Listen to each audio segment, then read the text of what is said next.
Hello friends, मैं अभिषेक कुमार समृद्धि IAS के online platform पे आप सभी का स्वागत करता हूं, अभिनंदन करता हूं।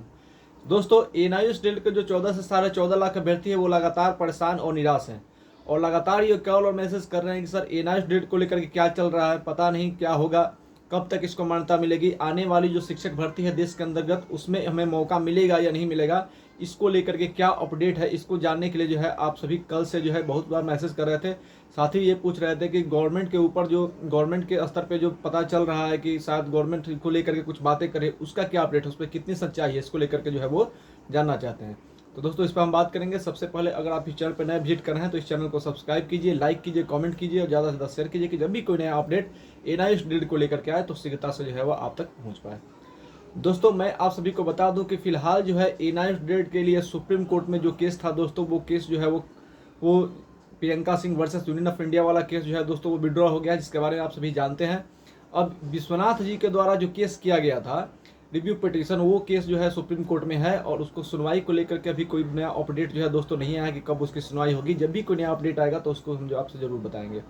साथ ही दोस्तों, मैं आप सभी को बता दूं कि गवर्नमेंट के स्तर पर ये पता चला था जब बातें हुई थी कि कुछ लोगों से, गवर्नमेंट के जो लोग हैं उनके साथ जो बातें हुई तो उन्होंने बताया था कि कुछ न कुछ सरकार जो है जरूर करेगी। सरकार ये चाहती है, सरकार ये समझ रही है कि एनआईएस डीएलएड के बच्चों के साथ जो 14 से 14.5 लाख है, एक बड़ी संख्या है, तो वे स्टूडेंट जो है वो लगातार नाराज चल रहे हैं सरकार से कि सरकार का रवैया जो इस ऊपर ठीक नहीं है, क्योंकि सरकार जो है वो सामने से आकर कुछ कह नहीं रही कि कब तक इसको न्याय मिलेगा या नहीं मिलेगा, फिर क्या होगा। क्योंकि आप सभी को पता है कि एमएचआरडी के अप्रूवल के बाद ही जो है एनआईएस डीएलएड कराया गया और जब माननीय सुप्रीम कोर्ट के द्वारा इसको खारिज किया गया तब से जो है किसी भी शिक्षक भर्ती में इनको मौका मिल नहीं रहा है। तो लगातार हम सारे अभ्यर्थियों की तरफ से सरकार से ये मांग कर रहे हैं कि सरकार जो है जल्द से जल्द एनआईएस डीएलएड को मान्यता दे और ताकि इनको शिक्षक भर्ती में मौका मिले। अगर ऐसा नहीं होता है तो जितने भी स्टूडेंट्स हैं वो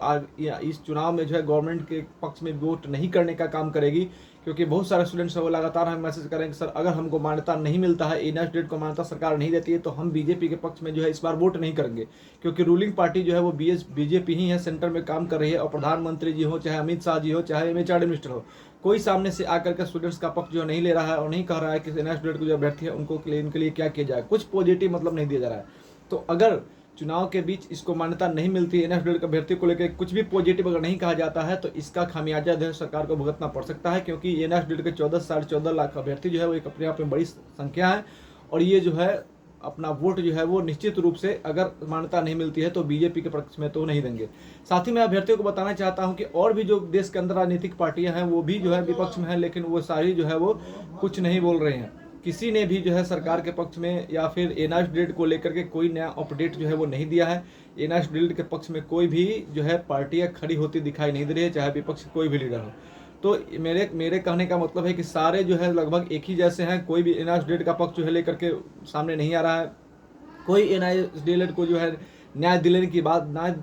की बात नहीं कर रहा है। तो अल्टीमेटली जो है हम आप सारे एनआईएस डीएलएड के अभ्यर्थियों को बताना चाहते हैं और कहना चाहते हैं कि हमें अपनी आवाज़ उठानी है, हमें लगातार सरकार से ये मांग करते रहना है कि जल्द से जल्द हमको मान्यता मिले और अगर हमें मान्यता नहीं मिलेगी तो फिर जो हम अपने लिए जो है न्याय की लड़ाई लड़ेंगे और एनसीटी जिसने फ्रॉड करने का काम किया है एनआईएस डीएलएड को लेकर के उनके विरोध में जो है हम सुप्रीम कोर्ट माननीय उच्चतम न्यायालय में जो है जाएंगे। दोस्तों, धन्यवाद।